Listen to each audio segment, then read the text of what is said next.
and I'll explain to you why it's not true. Are we ready? Okay, I'd like to call this June 13th meeting of the Town Council to order. If you would, Max, if I could ask you to help us to lead us in the Pledge of Allegiance. If you would all please rise and join us in the Pledge of Allegiance.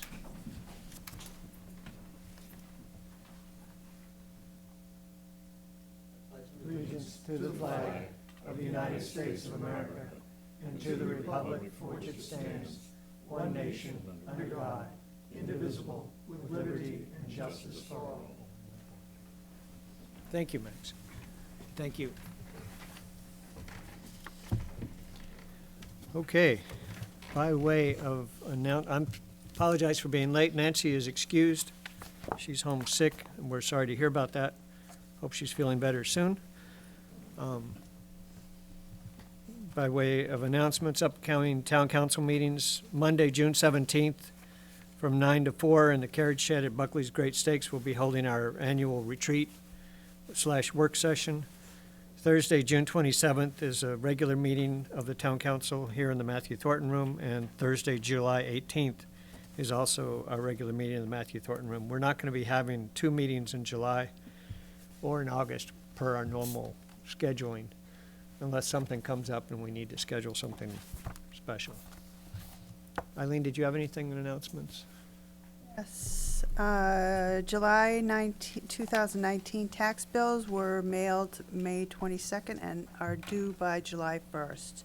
Property owners who did not receive their bills should contact the tax collector's office to arrange for a duplicate.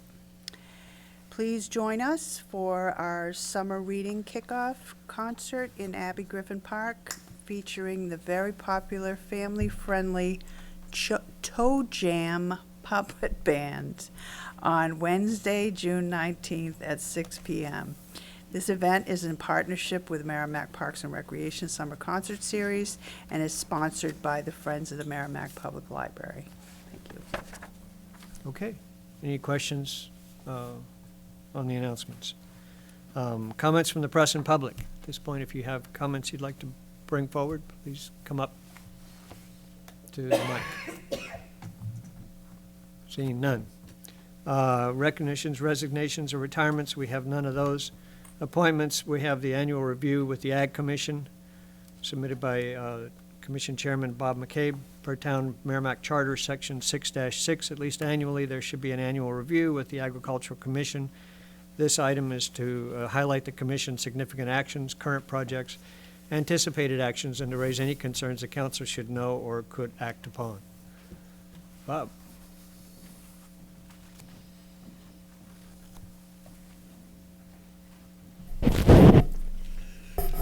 Thank you, Mr. Chairman, members of the council, town manager. I'll just give a quick chronology of the last year, what the Merrimack Agricultural Commission has been doing. Going back to the fall of 2018, we end the summer market the second Wednesday of October, and also thereabouts, the Merrimack Community Garden is closing. Closing means that gardeners have harvested all their produce and will have to clean up their garden plots by removing any fencing or posts or ornaments that they had at the Wasserman site. I then go back in with a tractor-mounted rotavator to turn the garden over and reseed with winter ryegrass to keep the soil amended for springtime of 2019. The water supply lines are winterized and the meter is removed. Going into November, December was spent updating the 2019 garden and summer market applications and paperwork as required. The contracts change every year. There's some wording and changes that are necessary. January 2019, a mass mailing is produced and sent out to past and present market vendors, as well as new farmers we find in New Hampshire made or produced information listings. So the vendor list changes every year with every market. It's also that time of year renew any necessary licenses that we use in our industry and take in new UNH extensive service courses available to all of us here or any of the members of our commission. In March, we mail out the new community garden contracts. to old and new gardeners. Our veteran gardeners at Wasserman seem to be eager for spring to return. And this year we rototilled mid-April, one of the earliest times in the last 10, 11 years. Set the strings and staked the garden to set the grid pattern. By mid-May of 2019, after the rain has receded a little, the plots and numbers were issued and the growing season begins for the gardeners. From May to early June, the market vendor applications come in by mail for those interested in joining the Summer Farmers Market at 526 DW Highway. Our opening Wednesday was yesterday, June 12. 15 vendors were present, including vegetable farmers, bakers, honey and maple producers. The U.S. Census Bureau was present. New England Fish Products, Pain Relief. We have a massage therapist this year, a pasta maker, and other vendors as time goes on. We are open 3 to 6 p.m., and for the next 17 Wednesdays, it's an active summer market, very active. I would say yesterday there was over 200 people browsing the market, first Wednesday we had this year. At our monthly meeting, we update and advertise for short courses available to everyone through the UNH Extension Service, and we honor the farmers with new rules coming out of the Department of Agriculture to keep them updated. Anyone listening may contact me with questions or ask for websites to reference the continuing education system. Each year we provide scholarships and educational stipends to those deserving students. Last fall, we honored 4 high school seniors with a scholarship funding created by the Ag Commission, which will start after their first semester is completed in college, freshman year, if they maintain their agricultural major or environmental studies major and keep their grade point average up to snuff.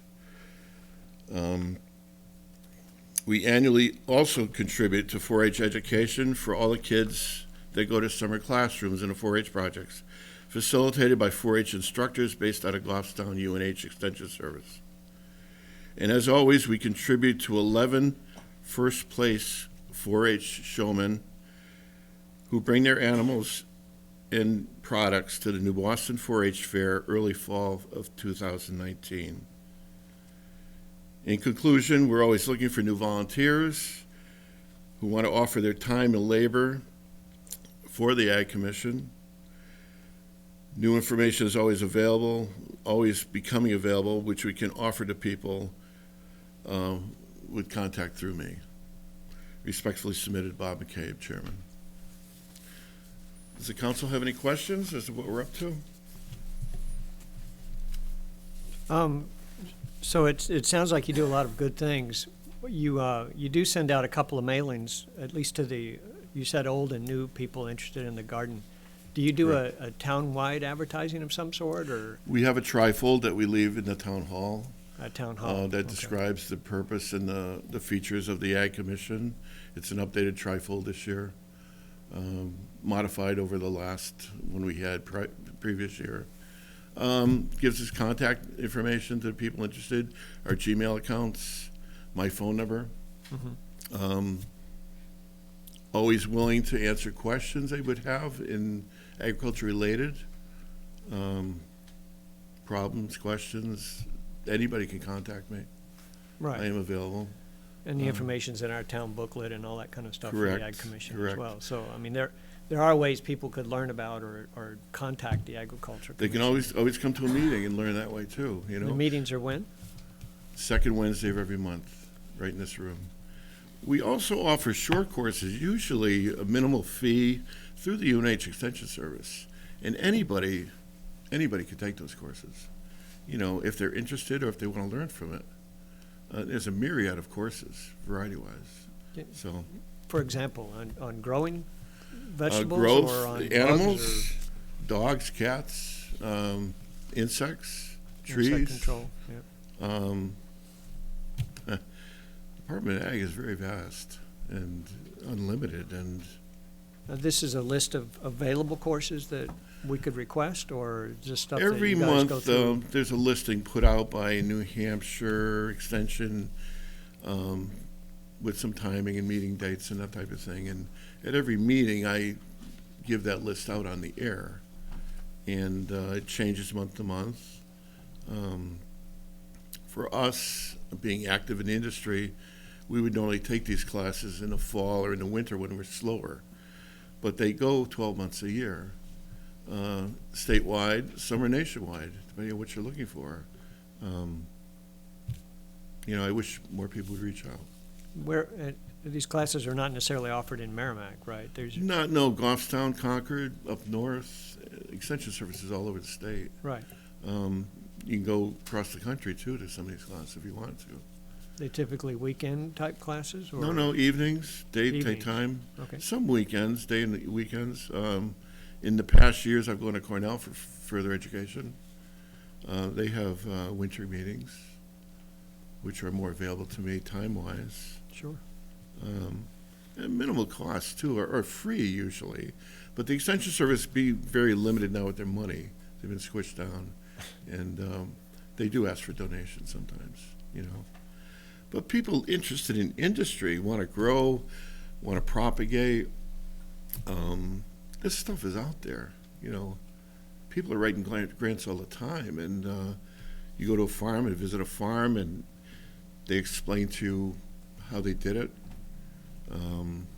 what their results are, what they're bringing in, what their future is.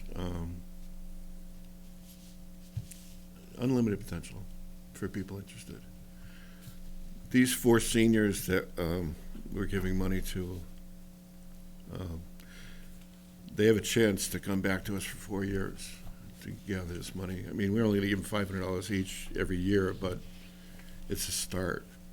And Gotta buy some books, a couple. or something, yeah. And I wish them luck. Yeah.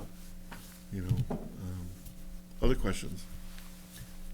Bob, I was wondering if you might tell us a little bit how the winter market worked out. Mr. Chairman? Should Sure. I do that?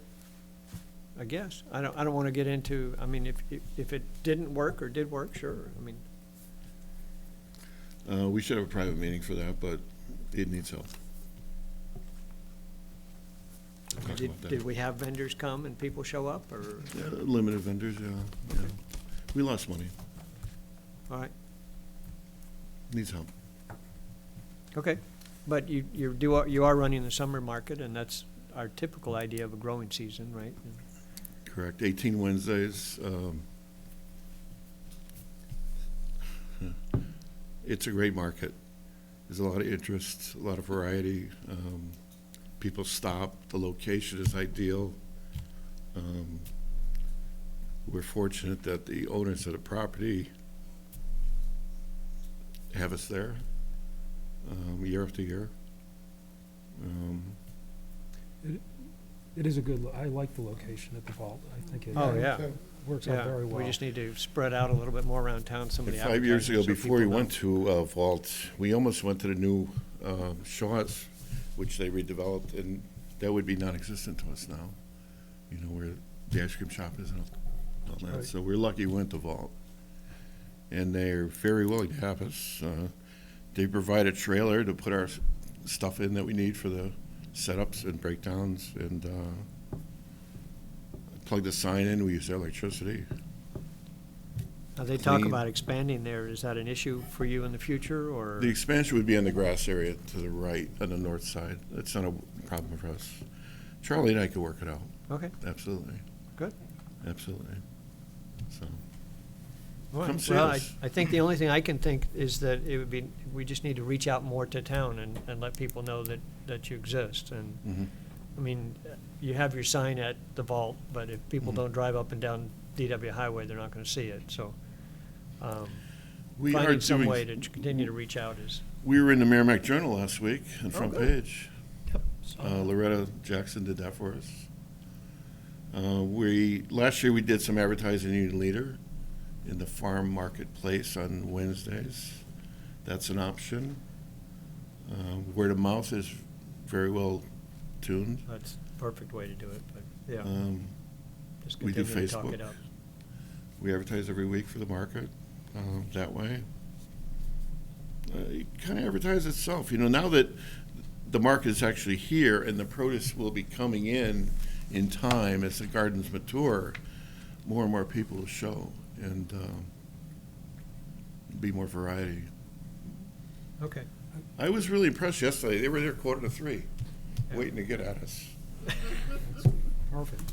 So- That's a good situation to be in. Was the difficulty for the winter market vendors? The lack of vendors, I guess, should,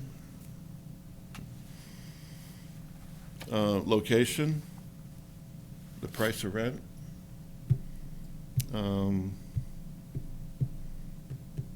I would like to sit down with you guys Well, this, sometime privately. well, this is the first year you did the winter market, or? Third we've year. done it? Pardon? yeah. Third year, Third year, okay. yeah. We'll have to just see if something works Needs out. help. Okay. So something to think about. All right, I'll get, I don't know that we actually could have a non-public meeting in that regard, but I can talk to Eileen, we'll find out what I need. We to can know. chat about it at some point in the future, Finley, if you want. All right. Okay. Any other questions for questions? the Ag Commission at this point? Sounds like you got a lot of stuff going, and that's encouraging, and appreciate the work that you're doing. It's Thank you for that. a fair amount of effort. Thank you. Okay? Thank you, Bob. That's it. To you and Thanks, your Bob. members, thank you. Thanks for having us.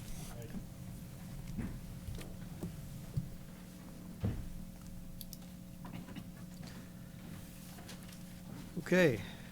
We have no public hearings, legislative updates from state reps.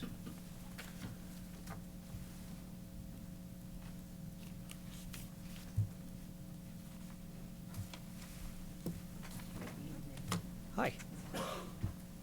Is the green light on? Yeah, that button down there, push it until it's bright. It's a trick. And you Thank might have to be close enough to it, bring it a little closer. But Yeah, there we go. Hi, Nancy Murphy, 20 Brenda Lane. I'm here to provide a legislative update just for some of the bills. We just actually left, we were there. We had a long day today. Two things I wanted to do was, one was speak to the bills, and two, about our request to the governor to come. So I'll do the bills first. One of the bills that passed today, went to the Senate and passed there as well, is House Bill 261. That is, I'm a co-sponsor of that, was relative to arsenic contamination in drinking water, and it was basically reducing the levels of arsenic that are acceptable down from 10 ppb to 5 ppb. So that we voted on today and passed. House Bill 661 is a bill that is right now, it's been retained, but it's one that it's another bill I'm co-sponsor of that's relative to a right of private action for toxin exposure, and it was written specifically around PFAS, although the bill doesn't say PFAS, so it can be used for anything. It's been retained, and we're working on it in a subcommittee, but I think it's a really good bill, and it's a bill that Merrimack, I think, may be very interested in. It was originally written to provide a private right of action for equitable or declaratory relief for violation of any solid waste or hazardous waste permit, strict liability for the release of toxic substances, and a private right of action for medical monitoring damages. Based on a lot of the challenges that we've seen, it's actually been amended, and it's going to specifically address just the private right of action for medical monitoring damages. So the next meeting on that will be August 27th. It's sort of in a standstill, but we have a number of attorneys from different states that are coming to speak to that legislation that has passed elsewhere that will help, as well as health providers and all of the different citizens advocacy groups. I know Testing for Peas, Merrimack Citizens for Clean Water has been invited, and a whole bunch of other people, because they wanted citizen input. We said that was really important. So that was 661, though. And then another bill that was, my bill was 736, and it was reestablishing the Commission to Study Environmentally Triggered Chronic Disease. And that that was a commission that, there was one very similar 2 years ago, but very little work was able to get done. It was a lot of, it worked really well, but it just wasn't enough time to do it. Sort of the Reader's Digest version is, I asked one of the senators, Senator Tom Sherman, when my bill was delayed getting out, and I wasn't sure that it was going to, through errors with the OLS, it went through eventually, but I was afraid it wasn't going to go through. So I asked Dr. Tom Sherman to copy my bill and put a bill in with a different number, which is my bill. So it's Senate Bill 85. Again, the Reader Digest version went back and forth with other amendments. So today what we did, we voted against my bill and voted for, I'm a co-sponsor of his bill as well. But so the bill has gone through. That's another really beneficial bill that will help us. That will look at, why we are number one in the nation for pediatric cancer, breast cancer, esophageal cancer, bladder cancer. So that was more good news. And then the best news of all was another bill that I sponsored, House Bill 737, and this one is particularly important for Merrimack. This bill establishes a commission to investigate and analyze the environmental and public health impacts relating to releases of perfluorinated chemicals in the air, soil, and groundwater in Merrimack, Bedford, and Litchfield. This sort of took a circuitous route. It passed the House fairly easily, went to the Senate, and in committee, Senator Bradley and Senator Guida brought an amendment forward on behalf of lobbyists for the Municipal Association, and BIA was there, and also the biosolids, and essentially they handed it to DES in the hall and asked for support, which DES did not give. It essentially would have stopped PFAS rulemaking for the next 2 years. And the attempt was to put it on this bill, because I think the thought was that this bill was going to pass, and the hope was that that would just go along with it, which really upset me. And we sort of lodged a large social media campaign requesting people here to write letters to the senators and say, we can't wait any longer. We've already waited 3 years. This does not help the citizen. It helps, actually, the businesses who may have indeed caused the problem, who are represented by the lobbyists who went to our Senate. So anyway, it failed. That amendment failed in committee, and last Thursday, it was heard before the Senate, and Senators Guida and Bradley again attempted to put a floor amendment on, which would have done the same thing for the same reasons. And fortunately, I think we had 285 letters from one resource that we used, and a number of others. I know the reps, we all put letters asking citizens to please write and say why that should not happen to this bill. We needed this bill to just happen for us without any attachments that would have basically undermined the best interest of what we thought should happen for Merrimack. Anyway, that amendment too failed on the floor amendment. And interestingly, when the bill was heard in committee and the amendment was failed, Senator Guida then voted against this bill. He was the only person who voted against it, and I'm not quite sure why. There was no fiscal note. There was, I don't know, maybe he was disappointed that the amendment didn't pass. I don't know. However, after the floor amendment also failed in the Senate, there was a voice vote, and it was a unanimous vote. The full Senate approved. So this has gone through, and actually we voted on this. House concurred today. So that will be waiting on the governor's desk for our signature. So this is something that will really, I think, help us. And on this, the other thing that I actually brought copies for you guys is, can I just hand them to somebody? There's 2 sheets. I amended this bill with the senators.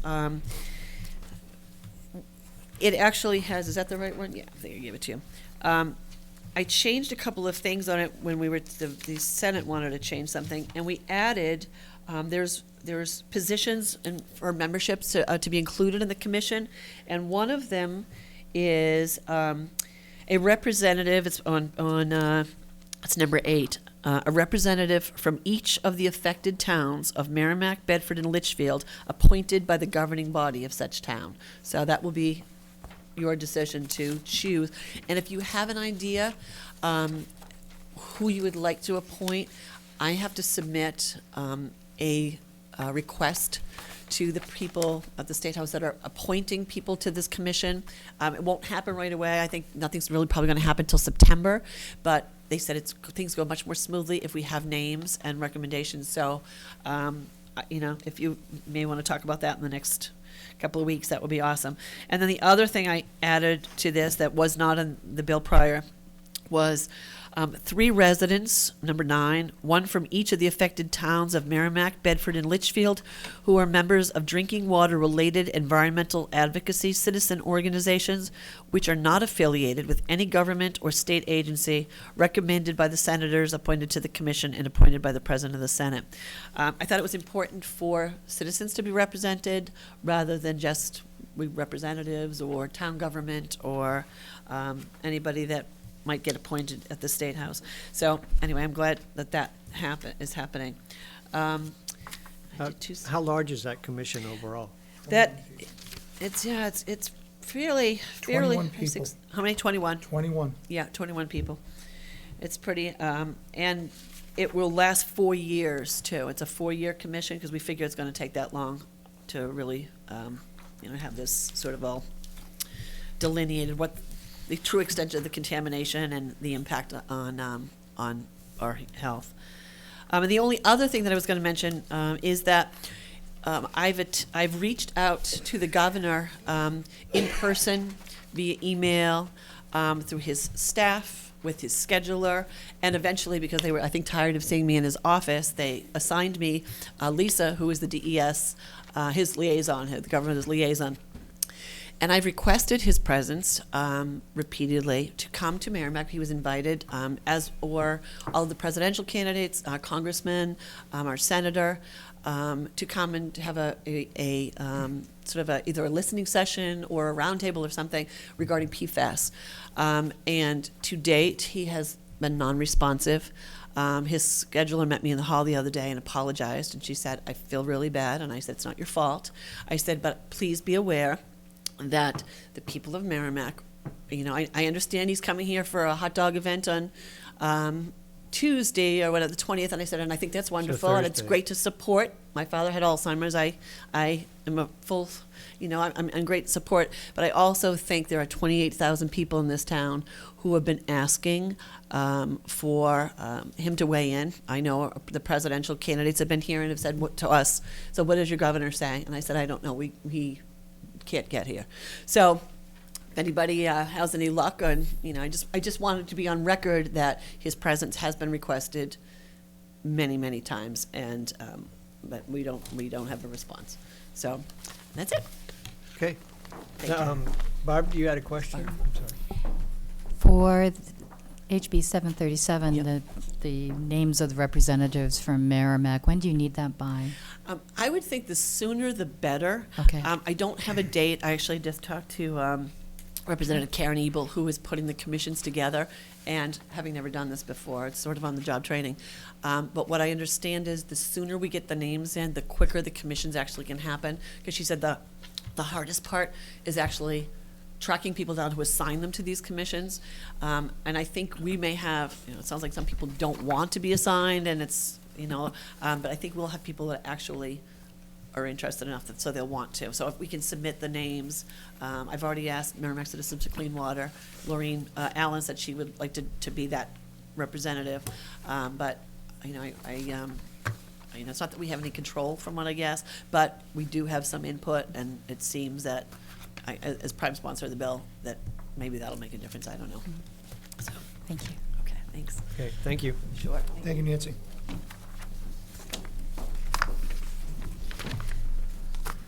Good evening. I'm Rosemarie Rung, 21 Ministerial Drive. I'm going to try and go through my list pretty quickly. These are things that we've spoken about before.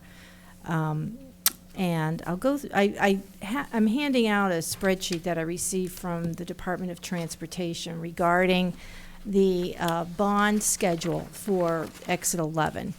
I'll get to that later, but let me just preface this by saying I had to send the document to the State House Information Technology Office to blow it up enough that I could print it. So you'll need reading glasses to look at it, but that's the best we could do. The first thing I want to, just to give you. 1 second, please. Oh, I'm sorry. Rosemary. And I emailed the same document to Yes, you. we have the ability to do that for you if you Oh, would okay. like to have something like that done prior to a meeting, because we did blow it up Oh, you did? ourselves. But Okay. I just made one copy for myself and tried to figure out what the Okay. heck was going on. But you're welcome to give me a call. And Okay, thank you. I'll go into that in a little more detail. But the first thing I wanted just to, is regarding the topic we've discussed before regarding the lights at Amherst Road and Executive Park Drive. When I looked into this with DOT, the ability to synchronize those lights, they said that they're unable to do it now because they've issued a permit of encroachment to the Executive Park development. And I don't know where we left it, Eileen. Did you speak to the developer about that? Because at that point, the last time I spoke to DOT, they had received a plan that the Executive Park Development had submitted regarding updating those lights to enable the synchronization. But they had rejected it because there was a part that didn't meet their specification. And I haven't heard anything since that. I'll give them a call about it. We've just been pretty busy, but things are slowing down now. But that permit of encroachment, I believe, expires the end of this month. So DOT said, oh, it's not a big deal for us to extend it to give them time to have the plan approved and then the synchronization to occur.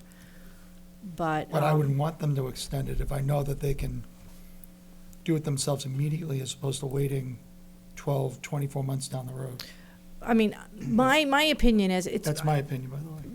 I think the developer would be in a better position once that plan's approved to do it quicker than DOT will get it done. Okay. You know, that's just been my experience working with them. I must have missed something because I don't recall anybody asking me to speak to the developer, so I have not. Okay, I'll And I don't know the developer. I Okay, don't have I'll a send relationship DOT with a that message. I'll person. copy you on So, it. Okay. Because I wasn't sure where we left it. Because I wasn't under the impression whether Commissioner Washek was going to get in touch with me when they had an approved plan. But last time, they had rejected that part, and they were waiting for the new plan to be submitted by the developer to do the synchronization. But I'll follow up with that, because I do know that I think it's the end of the month that permit expires. All right, so I'll get back in touch with them. And then the next item is the 101A Continental Boulevard intersection. And I tell you guys, DOT is, anyway, so where I've left that, they're standing hard on the fact that they don't own that.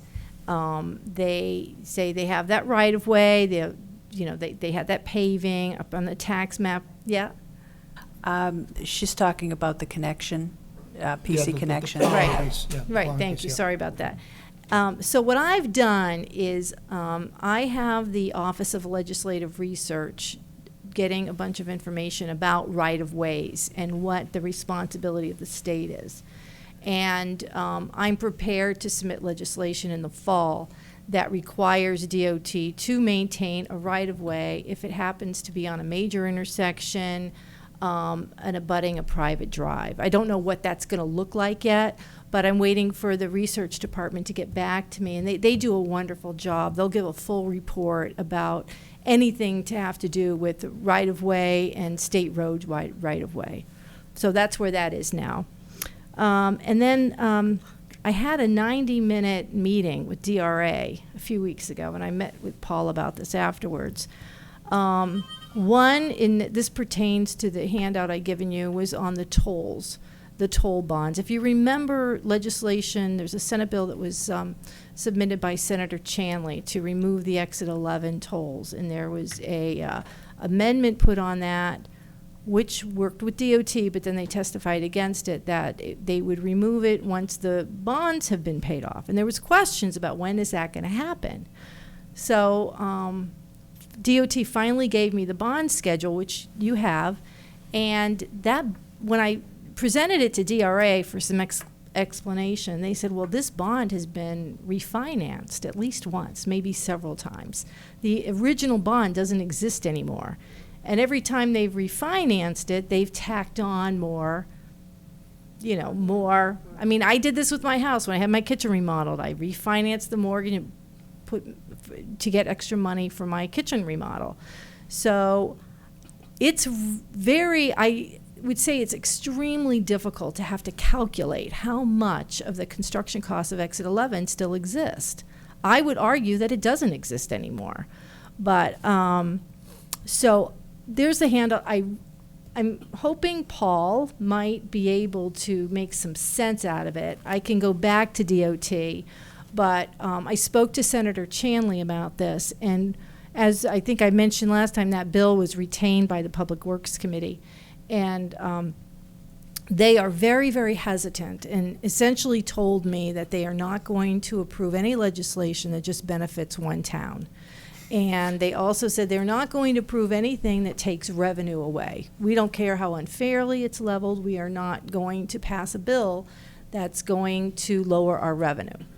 But when I spoke to Senator Chanley, one of the strategies that we're discussing is to amend the bill so that it incorporates it into the 10-year transportation plan and moves it up, like in year 1 or year 2. So it's kind of going, instead of directly having a bill specific to Exit 11, it would make that an amendment to the 10-year transportation plan. So it's not it's not a standalone plan that just benefits Merrimack, but it would be incorporated into the overall master plan. So I'll keep you updated on that. During that same meeting with DRA, we discussed the whole issue of capital reserve funds and how the requirements for those to appear on a warrant. And I explained to them the challenges we have in Merrimack because we use them as an integral financing tool in our community. And we use it to avoid debt, and we communicate our budget and what our budgetary goals are through capital reserve funds. It's not as though they're a standalone tool that we use to finance here and there. I mean, they're constantly used. Presented all the challenges. I said, we could end up with 5 or 6 page ballot because of these requirements. And after all this discussion, we really can't have legislation that meets our end. In fact, the director of DRA just said to me, Rosemarie, all of these challenges you've discussed with me can be solved in one key stroke, is if you move from a budgetary town council to a more traditional town council. So in fact, I've kind of explained this challenge as if we're asking DRA, and if our legislative remedy would be moving a mountain to create a small parking space. That's very essential to us, but we'd have to move a mountain to get that. So one of the things I would like the town council to discuss is perhaps establishing a charter commission to look again at our charter. It's at least 10 years old, to see if there are any ways we should update it, and if the town council should be taking over the budgetary responsibility for passing the budget itself rather than giving that responsibility to the voters. I think it's worth a discussion. If the town council did that, we wouldn't have a budget on the warrant. It would just be the power of the town council to approve that and, in effect, approve all the capital reserve funds.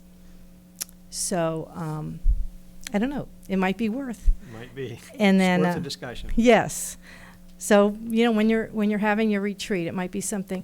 Even regardless of this, I think 10 years after the charter, it might be worthwhile to get some folks together to say what's working, what's not. Are there any changes we can make? It would be time. I do want to thank you for copying me on the letter to DOT regarding the sound barriers. And there are 2 things that I'd like to just suggest. As I told you before, it's very, very difficult to do anything that's going to require DOT to spend money that they don't want to spend.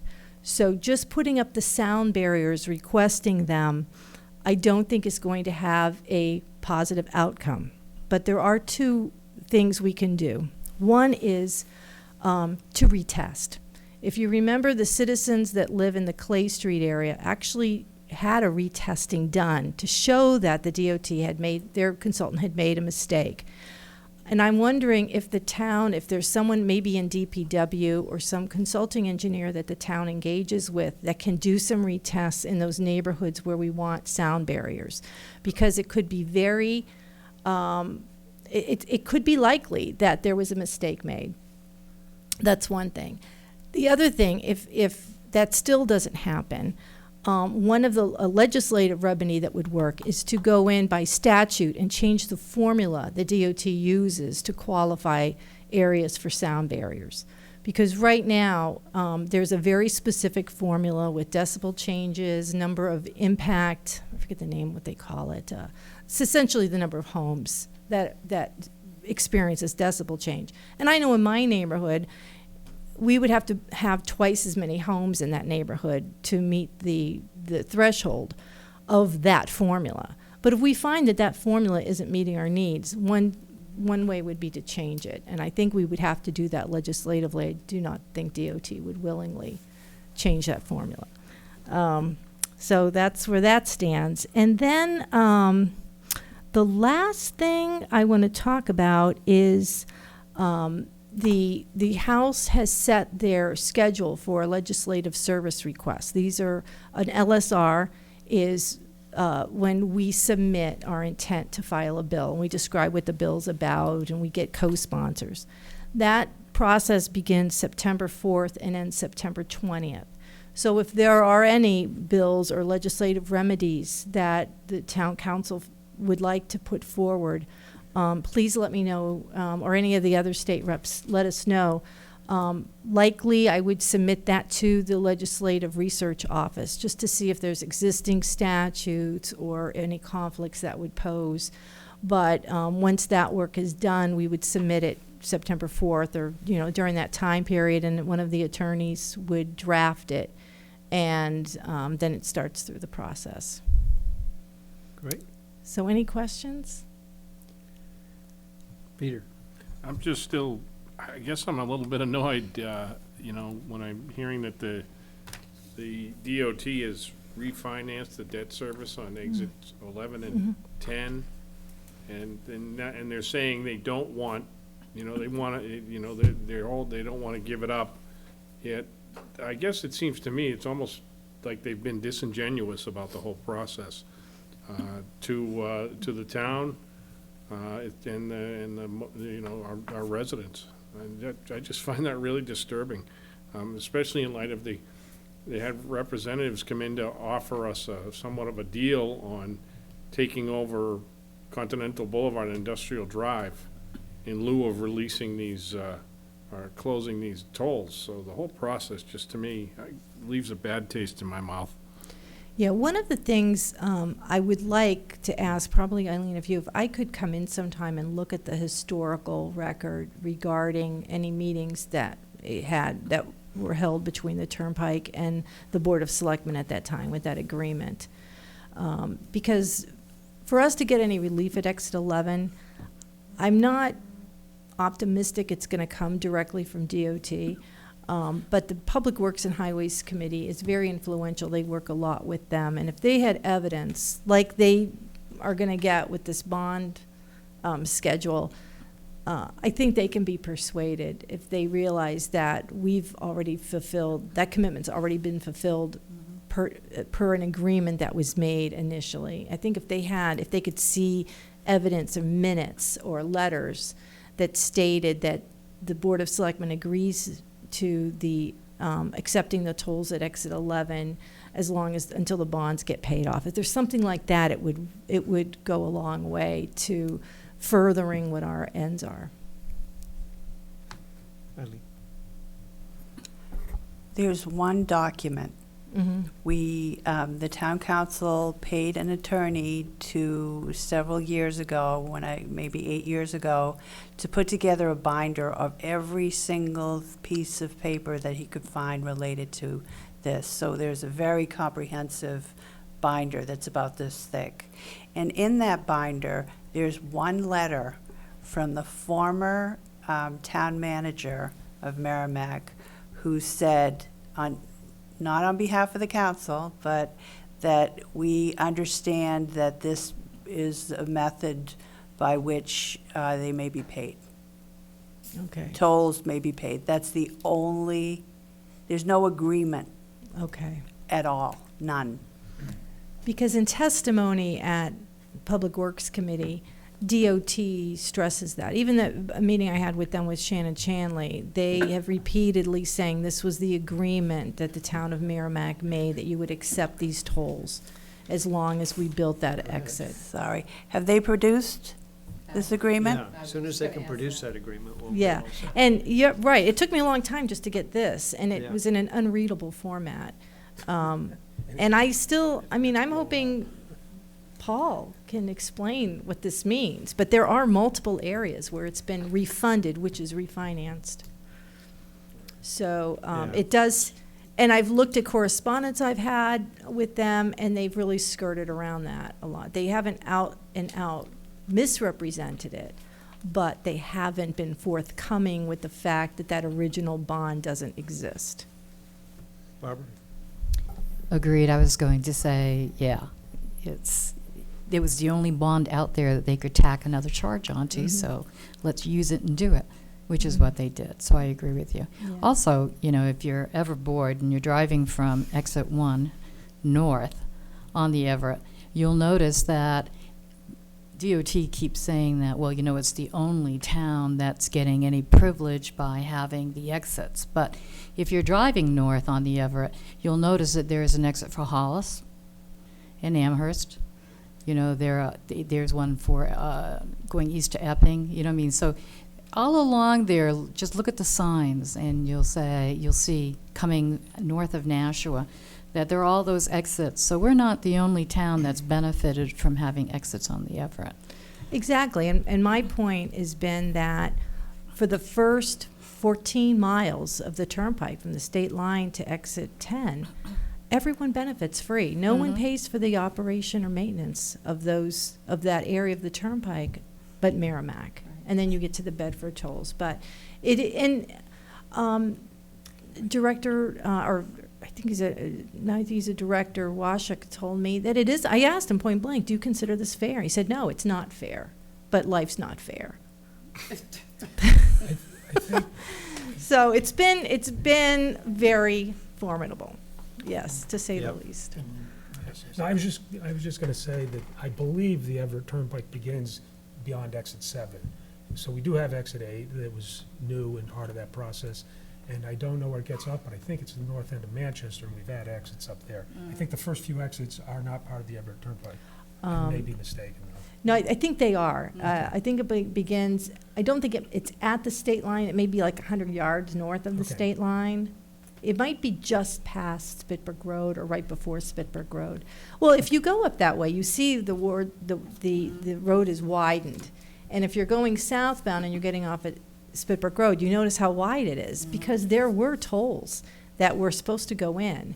And they ended up being withdrawn as part of that, near the end of that project, due to political reasons. That's what it was explained to me. I know Eileen? Executive Counselor Pignatelli at that time, there was a lot of environmental reasonings of the, air emissions from cars waiting at the tolls. But that was engineered and designed to take in tolls, and they took them out. Yeah. Eileen? Just one more thing. Kyle Fox actually happened to work for DOT and was in charge of that project. And they spent millions of dollars getting that set up and then abandoned it. So, that's actually a fact. And a lot of that infrastructure is still there. Yeah, because Tunnels and things like that. Well, Rosemary, thank you for the work you're doing. We Okay. appreciate it. All right, well, thank you. And again, if there's anything, just keep that date in mind, September 4th. Right. Thank you. Thank you very much. Thank you. Let me find my agenda again. I lost it. Okay. Town managers report.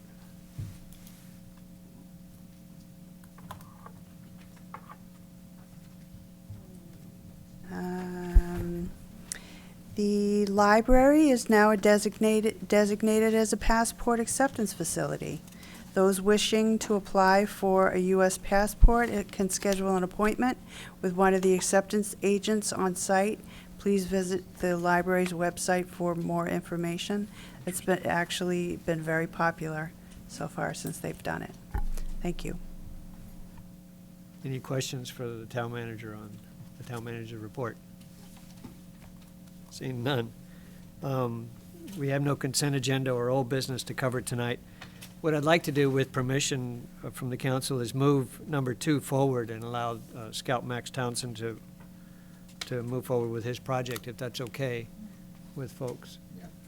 So we'll move to number 2 if the 4th of July Review Rotary Club was willing to hold off for a few minutes, and invite Max to come forward.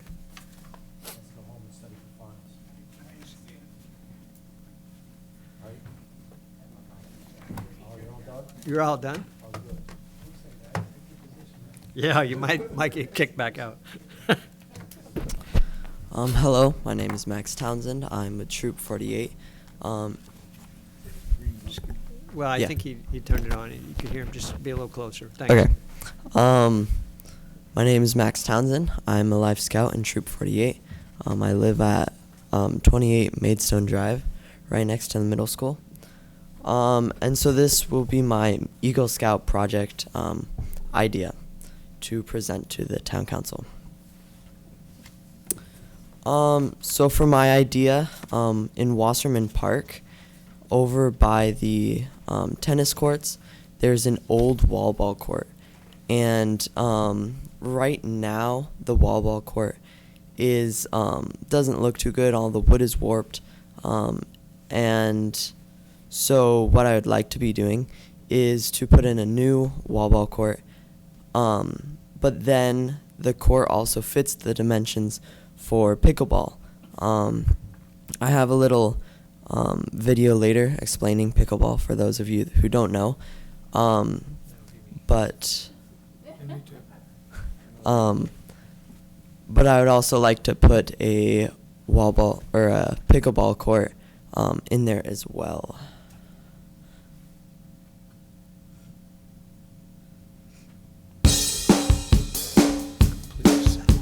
So what is pickleball? It's a game, kind of like this one, but not quite. We play here, on a 44 by 20 foot court with a 36-inch net and a non-volley zone we call a kitchen. Pickleball takes the best aspects of several different racket sports, played with a paddle and a plastic ball with holes. Pickleball is a fast-paced and fun game that can strengthen reaction time and hand-eye coordination. Want to learn more? Check us out at TotalPickleball.com.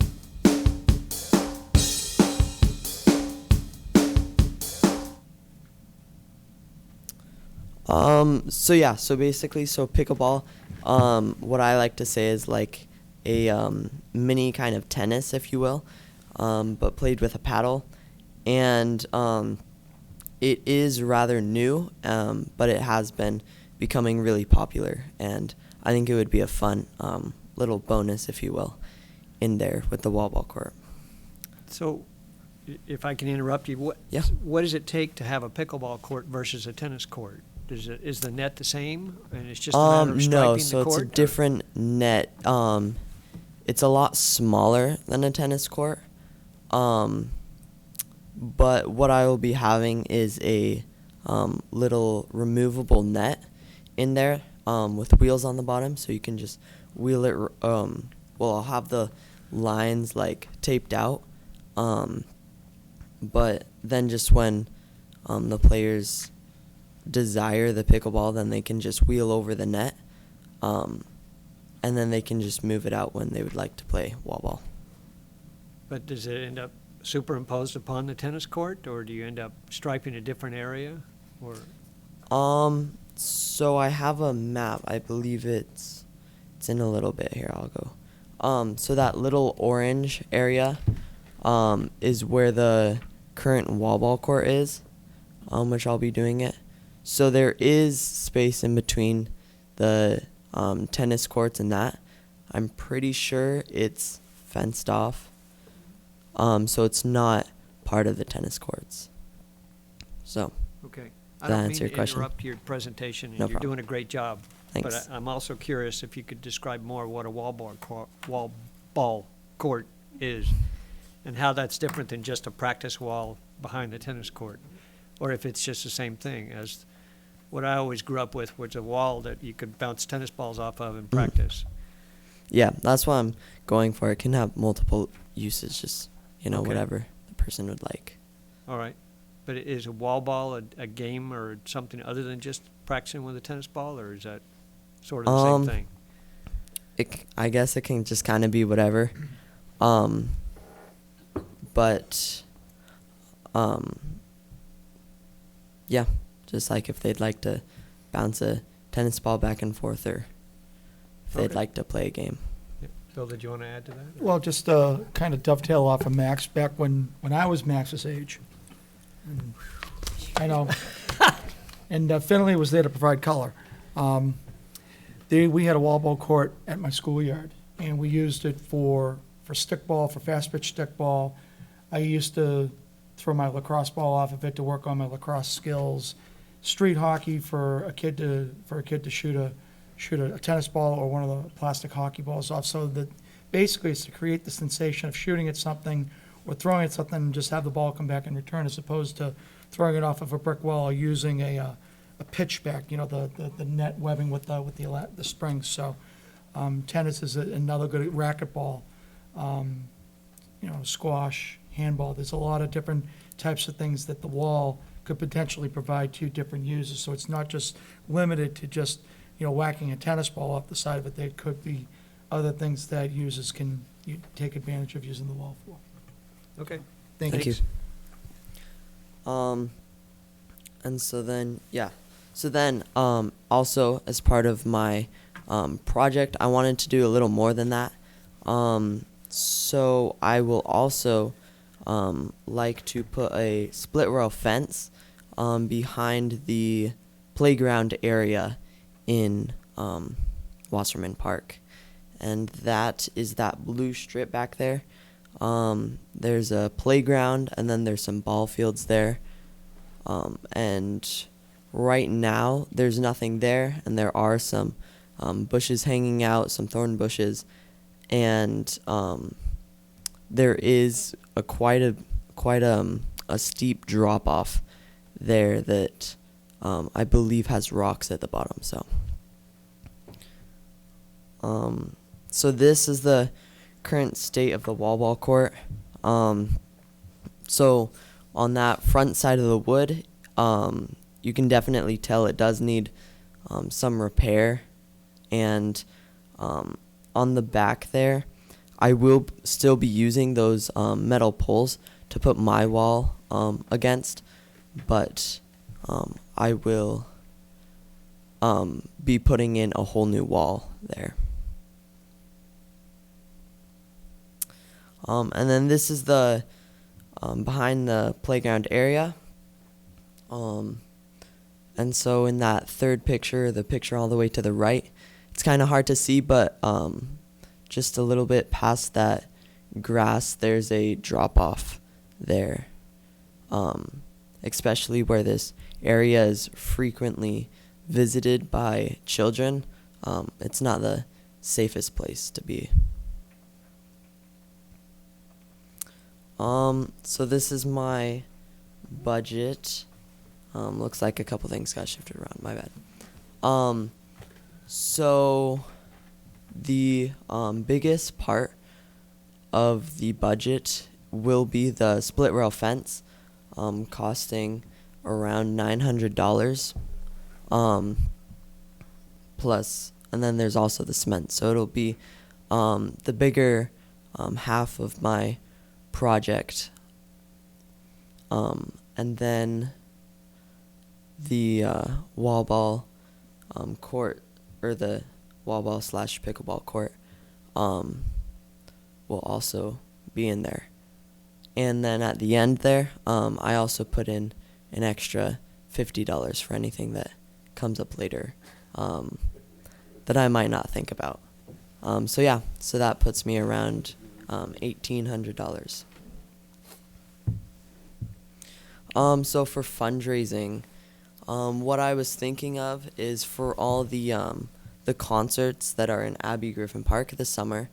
I was thinking of like setting up a bake sale / like a concession stand for anyone there. And I have talked to Matthew in the Parks and Rec, and he said that would be great. There has been food there in the past, but it hasn't been there in the past few times that they've done it.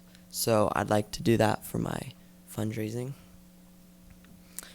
So here's my plan for the wall. So for the front, I'm gonna have pressure treated plywood, and I'm just gonna do a 3x3. A normal plywood length is a 4x8. I'm gonna do it, I believe it's a little over 3/4 inch thick. So it should be good for any use like shooting a hockey puck off of, like Mr. Boyd said, or just for anything that the person would desire. And then on the back side, I will have 4 12-foot tall 2x4s to secure it to the poles that are there, and to seal in all the cracks between the plywood. And then to finish off sealing those cracks, I'm just going to have some more 2x4s, which are the blue. Any questions? Finley? Thanks, Max. That was a great presentation. We always enjoy them. I was just wondering, you may have mentioned, I didn't quite hear it. Were you contemplating pressure-treated lumber, plywood and lumber? Yeah. Yes. Okay. I'm going to use all pressure treated. Very good. Okay. And then for the wall, I'm going to be painting it in deck paint for longer lasting. Great. With pressure-treated lumber, I'm not sure if you have to wait a little while. So you might think about that. I don't know, although you might be moving on to college in the next steps at this point. But no, I appreciate it, and I think it's going to be utilized quite extensively. Thank you. Thank you. Peter? Max, think about reaching out to Home Depot or Reed's Ferry Lumber, because I know that they've helped other scouts with projects. Yeah, so those prices were full prices without any considered discounts. Yeah, I know they've been great partners with the community, both organizations, and helping out with projects. So give them a try. You might save some in your budget too. Thanks. I'm also curious on your construction of that wall, if it needs further support you're talking about only supporting it at the edges 4x8. I don't know who might be able to help you understand whether it needs anything more, but even a 3/4 inch plywood is gonna have a problem with a lot of stuff beating on it in the middle there, and so the seams are gonna take a lot of stress. It may really want to have a couple extra supports in there every 2 feet or something like that, just to give it the solidness that you'd want for the bounce back. Something you probably need to consider when you're looking into it. I don't know if anybody's done any engineering work on it or thought about it. Eileen? Have you, Max? Yes. So, that's what I was aiming to make sure that there was support in between all the cracks. Because like if just like one of the middle sections gets like popped out or anything, then the whole wall is pretty much ruined, or can't be used to its full extent. Yeah. What I meant is, have you spoken to a professional? Oh. Because we would be happy to offer the services of our building inspector. We'll give you his name and set you up with a meeting to go down and talk to him about, maybe he might have some suggestions for you. Yeah, that'd be great. Yeah, okay? Okay, thanks. So, all right, welcome. Okay. Do you have something, Bill? Eileen stole my thunder about the support piece, so we're good. Lon? Yes, Max, thank you very much for a really, well thought up and well put together, well thought out and well put together presentation. Thank you. I'm especially impressed with the fact that you put in a contingency at the end. And for my council members, I don't play pickleball yet, but I'm of the age that most of the participants in pickleball are. And it's growing like mad. So I thank you for looking after us. No problem. Was that a challenge to the council to have a pickleball game when this thing's in place, or? Here we go. Works for me. Oh, it works for me too, absolutely. Anyway, so we're looking forward to it. I think it was an excellent presentation, and I think it's going to be an interesting addition, improvement to Wasserman, to have that. I know that wall's in pretty bad shape now, and it's been there forever. So any help you can give to it is wonderful. Thanks. My only urging is that you do review it a little bit, either with the building supervisor or whatever, to see if you're gonna get enough strength and support for a 4x8 sheet of plywood across there, because it would be a tragedy to have it fall apart in a year or two or something like that. So that would be awesome. Does anybody else have any thoughts or comments they want to share? So I think, do we need to? Yep, Mr. Chairman, I would move that the town council approve Boy Scout Max Townsend's proposed Eagle Scout project for Wasserman Park to repair the existing wall ball court, set up a pickleball court, and install a split rail safety fence behind the playground at Wasserman Park. And that furthermore, the town manager or her proxy be authorized to sign any documents necessary to authenticate Max's desire to pursue this Eagle Scout project as Second. presented. Seconded by Lon.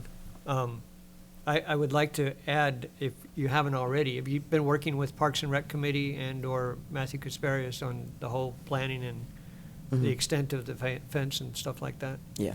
So just continue to make sure you coordinate with them and have that all Okay. very well thought out so that everything plays together. Any other thoughts or comments? Just very quickly, dovetail off of everybody here. Great presentation. It's a you. great proposal.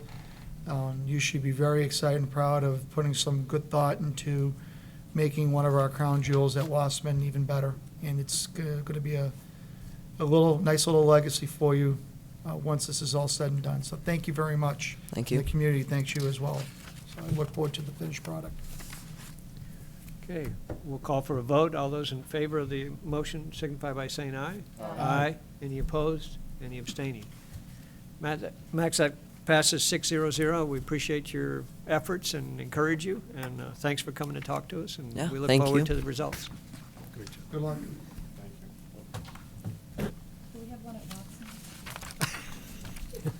We're talking about tennis courts at Watson at this point. So. We got hopscotch. Pickleball might be a good thing. We to got hopscotch. We got hopscotch coming to Watson. volleyball and everything. What did-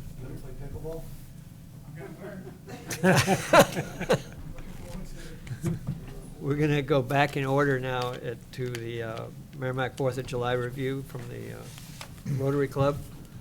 The Rotary Club's to discuss the plans and intentions for their efforts regarding the coordination and implementation of a safe and fun Independence Day celebration. Thank you, gentlemen. Good evening. Good evening. Thank you, Council. Yeah, thank you very much for having me out here tonight. If you could introduce yourselves, please. Yeah, I will. Thank you. Okay. Yeah, I'm Neil Anketel. I am the coordinator of the Merrimack 4th of July Independence Day celebration. I am a member of the Merrimack Rotary. Brian Tangway. I am also a member of the Merrimack Rotary and maybe co-chair, if you will, I guess, of the 4th of July. Yeah, so next year, it looks as though I may be stepping down as coordinator. I haven't quite decided yet, but Brian's, I'm kind of, Brian's been hanging out with me and seeing how things go and what it actually takes to do it. So next year, we'll see. We'll be co-chairs, I think, for next year, and then the following year I'll be stepping down as coordinator. But we'll see. We'll Okay. see. My family misses me on the 4th of July. So tonight, I just wanted to talk about a couple things. There are a few changes that I made this past year. Excuse me, going into this year's 4th of July. One, the biggest change is the location. It's always been held at the corner of O'Gara and Babusick Lake Road. This year, it'll be put back at the high school parking lot. And there's a couple reasons why that is. One of them was for the infrastructure. The setup of the event was very tasking for a limited amount of people. We have a small club, but it took a lot of people to do it. So the electrical distribution was always a huge chore. Merrimack always used the trailer from the Rib Fest, which was given or lent to us from the Nashua Rotary. We don't have that this year. We don't have the equipment that we have had in the past. And I came to realize that the parking lot down at the high school has been set up already for this event. It has power on every pole. Some of it has to be updated because it's been sitting there for some time. But the setup now will be much easier. It's going to be a lot easier to just have people show up, meaning vendors, setting up the activities, bounce houses, and just plugging in and going rather than doing electrical distribution, borrowing the trailer, putting everything back, cleaning it. And then the manpower it took also to set up that. It was a good 5 to 10 people all day long on the 3rd to just set up cords. So I moved it down there. Hopefully everybody feels warm and fuzzy about that. I've been getting some mixed emotions about it, but the majority of the people that I talk to say that they're on board with that and they think that it's going to feel like it used to be. So we worked on a new layout. I think it's I think it's going to work out really well down there. Let's see. So that's the biggest change. Other than that, there's really not much that's going to change from past years. We have a great lineup for entertainment during the day. Throughout the day, we have live music. We also have a magician that sets up in the food tent. We have a stage under there for the children and whatnot to enjoy while they're having something to eat. We've increased our vendor presence, so we have food trucks along with just regular vendors, food vendors that are going to join us this year. We also have we've increased our merchant vendors. Hopefully, doTERRA will be joining us this year. They're an essential oil company, but so we've increased our vendor presence and with merchandise activities. I've procured some games of chance this year, so we'll have a little bit more of a carnival style games of chance. And let's see, we'll have the bounce houses like we have in the past. It seems to be a real favorite of the kids and the younger kids. Let's see, we have a lot of. I reached out. I got a list of organizations in town, nonprofit and some others. The list is probably 8 or 10 years old, but so I'd say maybe 40% of those emails are still valid. And we did get some response from some of these local organizations that would like to come out and utilize this event as a fundraising event for themselves. So I'm looking forward to that. My objective is to make this community based. Like I love the community. I love being a part of it, and I love that feel of looking over there and seeing, maybe somebody from the farmers market. In fact, when I stepped out a couple minutes ago, I talked to Bob about maybe having them come down and the farmers market joining us and setting up shop and having them there as well. So we reached out to a lot of I think I reached out to a lot more people this year to see if we can get a lot more community-based organizations, a lot of maybe home businesses to come out and just kind of share what they're doing, and also to enjoy the day. But like I say, we have food vendors, we have clubs and organizations, we have nonprofit organizations, children entertainment. We're not doing the dunk tank this year. In past years, it's very hard to actually get people to stand there all day. We need 3 people to do that, so we're not doing the dunk tank. So if anybody listening has a problem with that, give me a call, and maybe we can work something out. You guys, we're always looking for sponsors too, so you can come and sponsor the dunk tank if you really miss it. So that's pretty much the gist of it. Like I said, not much is going to change from what we've had there. If anything, we're just going to increase the amount of what we've had there, which is great. I updated the signs. We've had some signage that we've had around town. They've been very flimsy. They've been difficult to put out. They're a little bit outdated, and they're very busy, and they're hard to see as you're driving through town at 30 miles an hour. So Brian and I, we took an evening and we had some nice banners made up, and we made some frames, and you might have seen them around town. They're very simple, to the point, and I think that they're, they do certainly catch the eye. But we did that. We got some new signage. We have all the posters made, and these will all be handed out and passed out around town. You'll probably see them in your local establishments, and where it is that you decide to go get your coffee in the morning. I'm sure you'll see it there, because I'll be out and about this weekend, passing them out, putting them up everywhere. I'm really excited about this year. I am excited about the new location. I'm excited about the enthusiasm of getting these new vendors. We've been getting a lot of people reaching out to us. Merrimack Rotary is also involved with the American Rib Fest. So because of that, we've kind of had this little bit of a cross link effect going on, where some of the vendors from that are looking at us to see if they can come to the 4th of July, and people from the 4th of July were inquiring about that. So I think that's helped increase our vendor presence. Past years, I've worked very closely with the fire department and the police department, the school department, highway, in the town. Everybody has been great. There's been no issues as far as just everybody's really enthusiastic about this event. And I'll tell you, every year I go into this, and every year I say, oh boy, have I thought of everything? Have I done everything? And I get a little overwhelmed, but I'll tell you what, all said and done, it's a great privilege and a pleasure to be able to do this and to be a part of it, and to know that everybody does enjoy it every year. So, but that's about it. Like I said, I'm very excited. We have a lot of things going on. If you guys have any questions for me, I'd be happy to answer them. I'm sure we will, and I'll get to them in a minute. I Yes. just want to ask really quick. Sure. You've moved it to the high school parking lot, I presume. I did.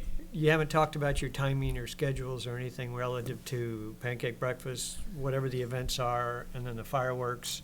Sure. And Yeah. are things going So, to shut down and get out of the way before the fireworks? Yeah, or- absolutely. I met with the police department, and we had a discussion about that. I also met with Bob Best, who handles the pancake breakfast. And we've coordinated with both the police department and with Bob to make sure that there isn't any overlap in shutting down roads or anything like that that's going to affect either or. We have a pretty good plan as far as how we want to occupy the parking area for the pancake breakfast, and have it cleared out in a manner where our vendors will have parking, the entertainment will have adequate parking, handicap parking, without interfering with the flow, the infrastructure of it. The logistics of the traffic flow won't be affected by the new location. In fact, speaking with the police department, they felt that the plan that we have implemented, or that we're going to implement, will work really well with what they already do. They, at the end of the evening, they always have 2 lanes of traffic leaving O'Gara Drive. And the way that we have things set up and some road closures, it's going to actually help with that. It's going to prevent people from accessing that area around the high school when they shouldn't be. But the pancake breakfast, yes, so the Rotary Club will have the pancake breakfast as usual from 8 to 11. And then the event does start at 12, the midway, or Independence Day celebration starts at 12 and goes till 9 o'clock. At that time, we do have we do have some things planned that I'm really happy with.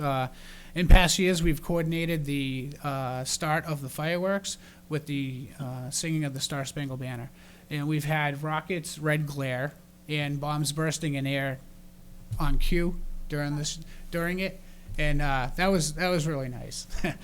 For the people that noticed, they really liked it too. For the people, some people just didn't even get it.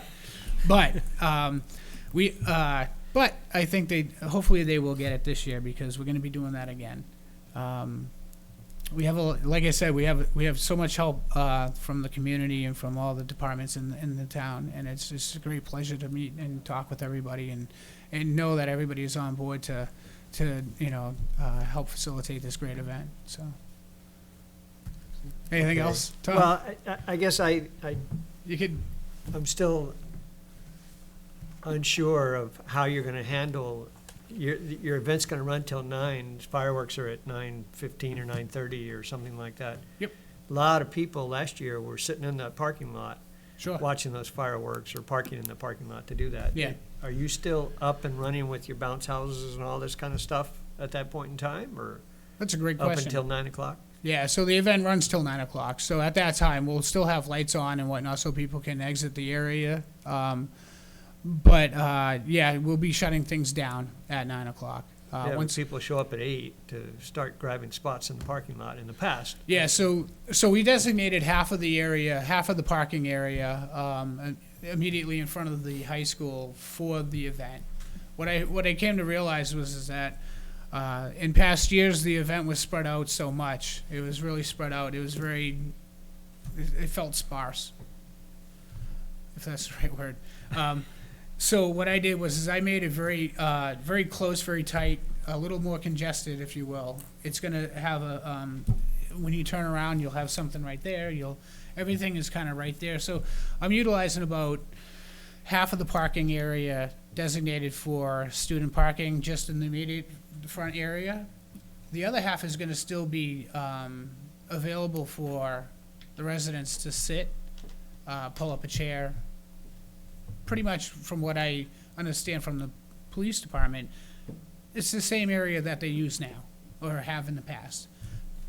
He explained to me that a lot of people use that parking area to just kind of camp out during the afternoon and find their spot to sit and watch the fireworks. I've only taken up about half of that there. So there'll still be plenty of place for people to hang out and sit around. But when the event does end at 9 o'clock, that's it. Kind of the vendors will shut down and start packing up, just like everybody else is leaving, which hopefully will deter people from wanting to just kind of hang out and loiter. Okay. Does that? Yeah, I'm just. It'll be curious to see how it works out. I feel the same way. But with respect to the people crossing, folks coming in, the folks trying to get out, and traffic and things of that nature. Sure. Just Yeah. kind of In past years, the logistics of the traffic flow and whatnot are typically handled by the police department at the end of the evening. So I don't suspect anything in that regard is going to change. We still had, we had the event not more than a quarter mile or an eighth a mile down the road, and when the event ended, same thing. We just kind of shut down. Once the fireworks start, the vendors are already shut down.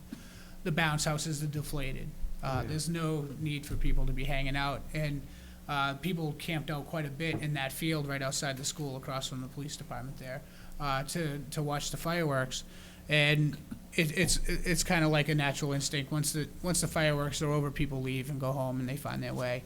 Our vendors typically hang out a little bit to not be involved with that traffic flow, or they leave a little bit earlier. Yeah. So certainly, I'm curious to see how it plans out too. This is certainly new for me, but from some of the people that I've spoken with that have experienced the event down there, seem to feel as though the logistics of the traffic and whatnot will certainly be, it'll be okay. Neil, if I may, I'm sorry. Sorry, when we met with the police department last week, there is going to be a cutoff time where there's not going to be any more traffic allowed going down O'Gara Drive. I'm not sure exactly what that cutoff time is going to be right now. Oh, right, yeah, so for during the event, there won't be any traffic flow going through there. We're gonna actually block off O'Gara like they have in the past. After the opening ceremonies, about 2:30, we were gonna have that road, just the loop around from Woodbury to the highway side parking areas, along the highway. So we'll have that area blocked off, so traffic won't be able to actually flow through that end of the parking area where the event will be held. So the traffic, I don't think will be an issue for the day of the event during. And then after that, then the police department has it under control. Yeah, and your biggest problem is getting people to be able to come, and so they've got to park somewhere and either Yeah. walk in or whatever, and see how that issue pans out. Peter? Yeah, Neil, I like that you moved it. I remember working many of those 4th of Julys right up in that corner area along O'Gara Drive. It worked out great. Keeping it closer made it nice. People kind of walk back and forth, and traffic was never an issue. And your predecessors who did it up in that area before, always, there was parking, ample parking, and I actually like it going back up there. I think it's nice, and people are walking around and the fireworks are going off, and I think it was a nice time. Thank you. Yeah, I like the idea that the vendors, the food, and drink and activities are going to still be, will be down there where a lot of people come together to watch the fireworks. It'll give them something else to do other than just sit there waiting for the fireworks to start, or leave the event at the end of the field to go closer down to watch the fireworks. There are some other things too that we have planned that haven't panned out quite yet, but a couple surprises up my sleeve. Hopefully everybody enjoys We love it. surprises. Barb? Well calculated and very planned surprises. So Neil and Brian, I actually had a note. So you saved me from talking during the comments from the council because, of course, this weekend is the Rib Fest Truck Yeah, Fest. the American Rib Fest. Yes, for this week. And then because you guys love doing these kind of festivals, within 4.5 weeks, you're putting on the 4th of July. So I personally, and I know other people here in town, want to thank the Merrimack Rotary for really taking on these two events, especially so close back to back. I mean, it's a fantastic job, and every year it always goes off like clockwork. So Yeah, congratulations to you and the Rotary, and thank you Thank so you. much for all your efforts with this. Thank you very much. Thank you. I would like to just say that the reason why it goes off with like clockwork is because of the amount of participation from everybody in the town, really. I mean, if it wasn't for everybody in the town that comes together to do this, it just wouldn't happen the way it does. Everybody knows their role. Neil, are they doing the road race again this year? The road race. The 5-miler? Yes, so that had, initially it was decided that they weren't, but, yes. Okay. yeah, we're gonna- Millennium Running, I believe, is going to be, putting Pete, you gonna on put out the a 5K. message, sir, for A that? 5-miler, Okay. rather, 5-miler. All right. Yeah. Yeah. Yeah. Just little heads up and stuff. It helps out the And- folks. There's a parade in town also, right? There is, yeah. So, I coordinate the midway. The fireworks and the parade are coordinated by Matt Kasparius of the Park and Recs. And then we also have the pancake breakfast, which is a Rotary event, which is put together by Bob Best. He coordinates that. So, Bob would like me to mention to all of the council members that he expects to see you all there on the morning of to help out with the pancake breakfast. I'm a little surprised he didn't stick around to ask for that he himself. He did did last year. say. so. I don't know if he expected me to actually say that or not, but I did. So, but I do encourage you too to come down. To the 4th of July Independence Day celebration. It's in the past few years. It's I think increased in size compared to how I think I've been doing this for. Well, I've been involved with it for 7 years. I was on the infrastructure end of it with Rick Crawford and Peter Duke, helping out with the infrastructure. And then I became a member 5 years ago of the Rotary, and I think it's been 4 years now that I've been doing the 4th of July. But I would love, I've seen some of you down there. I'd love to see all of you down there to just check it out and see what, your decisions have produced, because without you guys too, it wouldn't happen. So again, the town, it's a collective effort, and it's really a pretty great thing to be part of. So Very cool. Thank Yeah. you. Anybody else? We thank you for your efforts and appreciate your Appreciate it. your hard work, and Yeah. hope that things work out as well as everybody's looking forward to. Okay. So, thank you very much. Thank Thank you, gentlemen. Thanks, Brian. Thank you.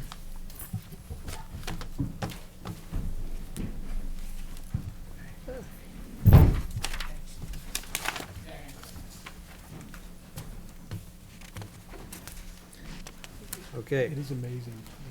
That brings us to number 3 on our agenda, donation acceptance for Parks and Rec, submitted by an absentee, Matthew Kasparius. The town council to consider the acceptance and expenditure of a donation of $450 from the Bear Christensen Trust to the Parks and Rec Department to be used towards the Summer Camp Scholarship Fund pursuant to RSA 31:95-B and Charter Article 8-15. Move approval. Second. Eileen, was somebody going to speak to it at all, or? Just If for the you'd sake like of me the to, audience. yes. This is for $450, where am I? $450 for, from the Bear Christensen Trust Fund, and they give money every year for this very worthy cause to allow children whose parents may not be able to afford summer camp to be able to attend. So it's a very nice thing. And like I said, they've done it for very many years. Awesome, and this is coordinated through the Welfare Department, not by Parks and Rec, so that we don't have anybody trying to get involved or deal with issues they shouldn't due to privacy. A motion was made by Bill and seconded by Lon? Or somebody, I don't know. Barbara? Barbara did. I knew somebody did, I just didn't hear who it was. Sorry, Barb. Any other comments or questions? Just continued thanks to Chris and Lynn Christensen for their generosity and philanthropy in the community. Amen. So we'll call for a vote. All those in favor of the acceptance signify by saying aye. Aye. Any opposed or abstaining? That passes 6-0-0. Brings us to number 4, John O'Leary Adult Community Center Agreement, submitted by Town Manager Eileen Cabanel, the Town Council to consider renewing the lease agreement with the John O'Leary Adult Community Center. Eileen. Yes, this is an agreement that is expiring on June 30th of couple weeks. And it was for a 3-year period of time. It outlines the relationship between the John O'Leary Center, Adult Community Center, and who's the group? The town and the John O'Leary Community Center. Is there a board? Yes, there's a board. Okay, board, about what our responsibilities are. So they, it outlines the fact that the town gives them the ability to use the facility and to rent it to various agencies, or I know is Meals on Wheels are there, Peter? Yes, Meals on Wheels. The senior center, seniors go there. I know that it's very, very popular place, and certainly when the seniors are there, that place is packed. So it's a wonderful thing for the town to provide. And so the town, as it says,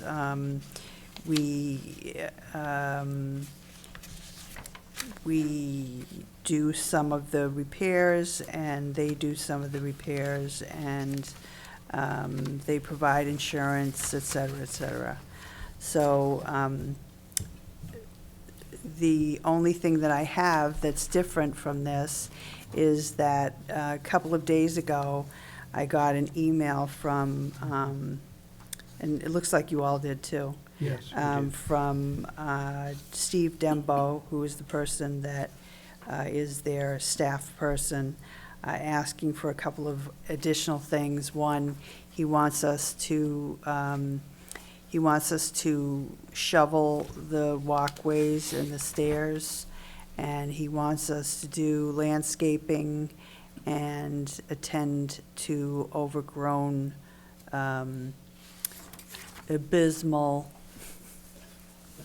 bushes.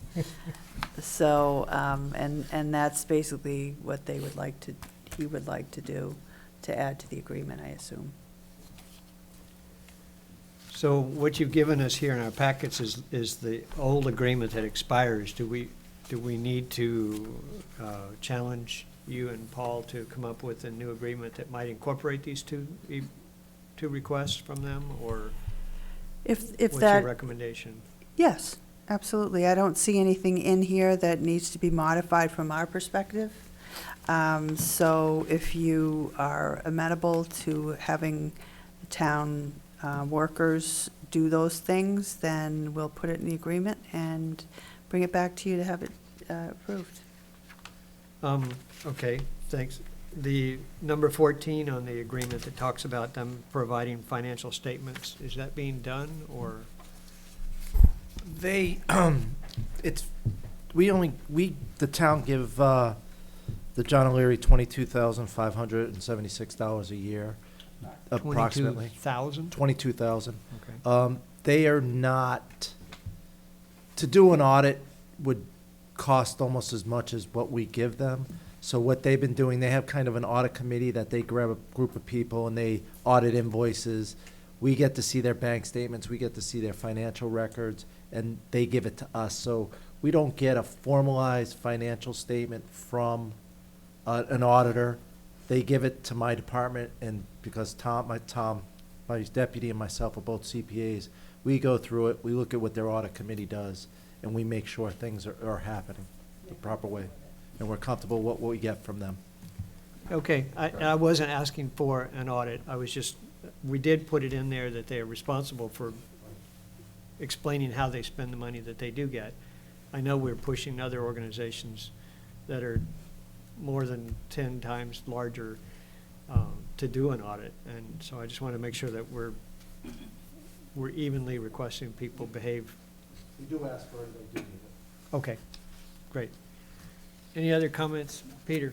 Yeah, everything I saw that Mr. Dembo requested, I thought was fair. I think, yeah, we should take care of the snow removal and stuff. We got a lot of senior citizens in and out all year long, but also, that's a nice building, and it's part of the town complex, sort of, and it's one of the older structures in town. And so I think, yeah, we should invest a little bit in a beautification of it and cleaning it up a bit, maybe some new plants and stuff. I have no problem with any of that at all. Okay, Barbara? And maybe the Merrimack Garden Club can assist with planning that as well. Maybe so. I'm not sure how we And coordinate that, but I'm not okay. sure, but anybody out there? Anybody else have any thoughts? So I guess I've requested that Paul and Eileen come back next meeting with a new contract with any additional wording or whatever, based on our discussions here tonight. If everybody agrees with that. Absolutely. We'll table this until the next meeting. Is that okay? Okay. Do you want a motion to table? Sure. Mr. Chairman, I move that this be tabled, date certain to June 27th. Second. All those in favor signify by saying aye. Aye. Aye. Anybody opposed? Abstaining? That passes 6-0-0. So we'll put this on June 27th's agenda and revisit it in time for the end of the year. Thank you. And we apologize to Mr. Dembo that he wasn't able to come. but hopefully he can join us on the 27th.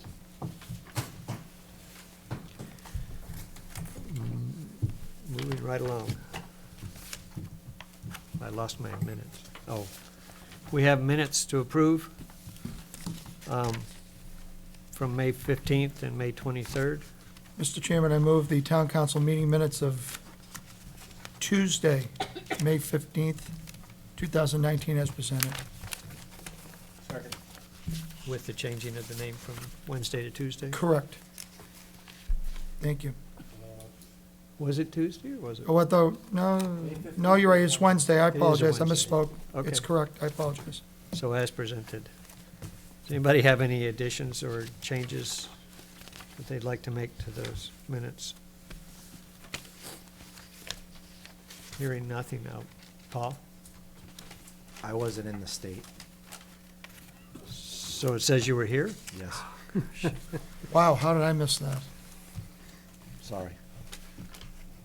So we'll scratch your name from the list of attendees, but we're not going to excuse you.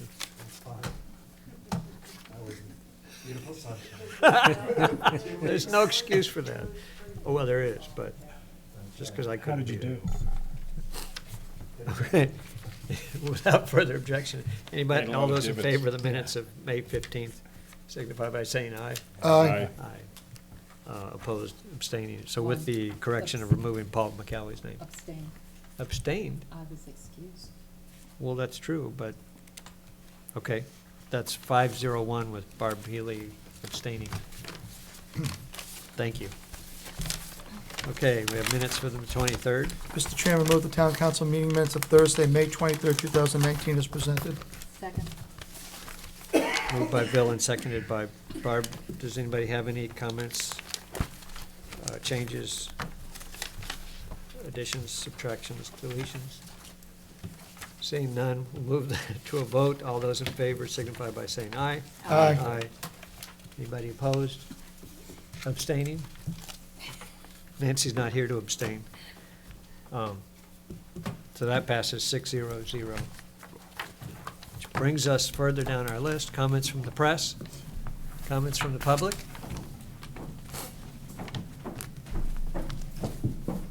Rosemary Rung, 21 Ministerial Drive. During my legislative update, there was a question about where the FE Everett Turnpike began, and I checked on their website. It begins at the Massachusetts state line, and it extends through exit 14 in Concord. It has a boatload of exits. Thank you, Rosemary. Awesome, thank you very much. Comments from the council? Peter? I just want to take a minute to recognize the Merrimack Police Department had one of their most veteran folks there, Captain Mike Dudash, had his last roll call. He's not formally retired. It wasn't his date, but it was his last working day. I spent a lot of years working with Mike. I think very highly of him. He gave a lot to this community, through his work.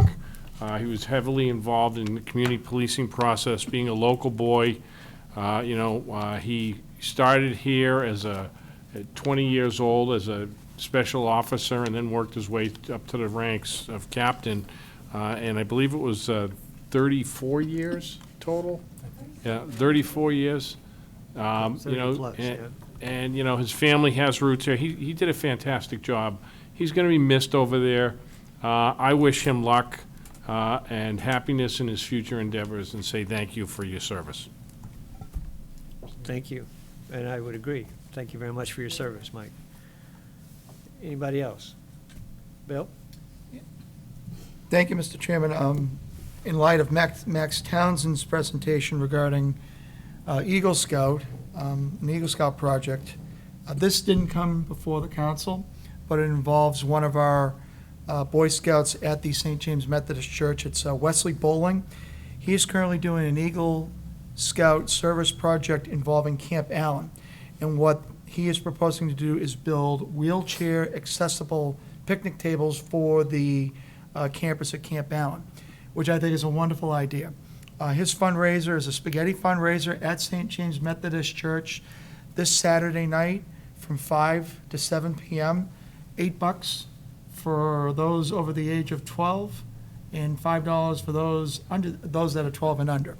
And I wish him a very successful event, and I think it's a great idea. And I hope that he raises enough funds to be able to provide campers a place to sit down and have lunch. So, a great idea, Wesley, and I wish you the best of luck. Thank you, Mr. Chairman. Great. So if you don't want barbecue, you can go get spaghetti. That is correct. Or you can split it up. Camp You can- Allen is actually in Bedford, but it's a camp for kids with special needs and disabilities. My son has attended multiple summers in a row, but not this summer. But anyway. Is there anybody else? I just wanted to shout out and thank the police department for their efforts this past weekend on the Special Olympics. They had their summer games up in Durham, and I know there were several of our officers there, and they're always there. They do a lot of great things to help. I know our police captain is very much involved with the Plus Company in Nashua, and my son was able to participate in the Special Olympics and enjoyed himself very much. And so thanks to the police for their continued support and efforts with the Special Olympics teams. Is there anything else? Seeing none, I'll look for a motion to adjourn. Move to adjourn? Move to adjourn by Barb.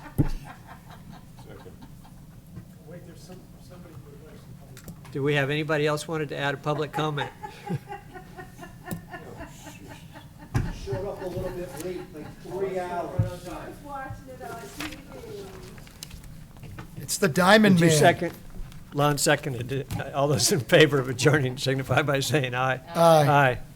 Any opposed, abstaining? We're adjourned at 6:00.